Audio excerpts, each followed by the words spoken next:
2026-এর সূচনা এবং আমি শিল্পাঞ্চলের প্রত্যেকটি মানুষকে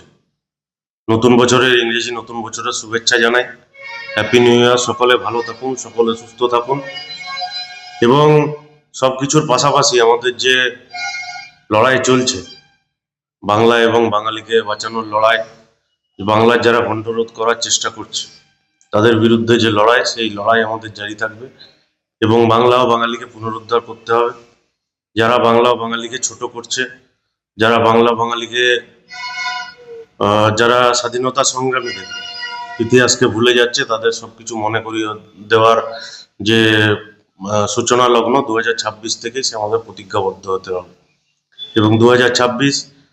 সকলের ভালো কাটুক, সকলে সুস্থ থাকুক, সকলের সুখ সমৃদ্ধি হোক, সকলের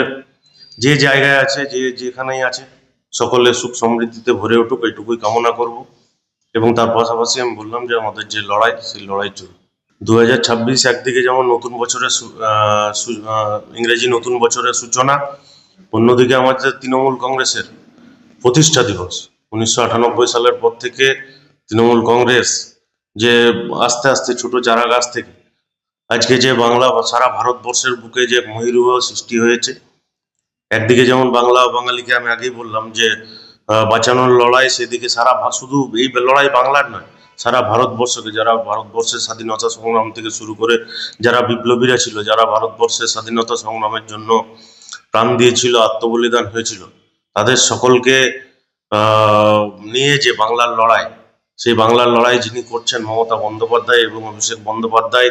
সর্বোপরি সেই তাদের দল তৃণমূল কংগ্রেস এবং সর্বোপরি সারা বাংলার মানুষ যারা সমর্থন করেন তৃণমূল কংগ্রেসকে, সেই তৃণমূল কংগ্রেসের প্রতিষ্ঠা দিবস। সেই তৃণমূল কংগ্রেসের প্রতিষ্ঠা দিবসে কালকে আমরা বিভিন্ন জায়গায় বিভিন্ন প্রোগ্রামের মধ্য দিয়ে মানুষকে জানাবো যে তৃণমূল কংগ্রেস সকল মানুষের পাশে আছে। কি কি কর্মসূচি আছে কালকে পতাকা উত্তোলন থেকে শুরু করে বিভিন্ন কর্মসূচি, সাংস্কৃতিক প্রতিযোগিতা, যারা দুস্থ মানুষ আছেন, যারা পিছিয়ে পড়া মানুষ আছেন, তাদের কম্বল দান থেকে শুরু করে বিভিন্ন জায়গায় বিভিন্ন পাড়ায় কালকে নরনারায়ণ সেবার মাধ্যমে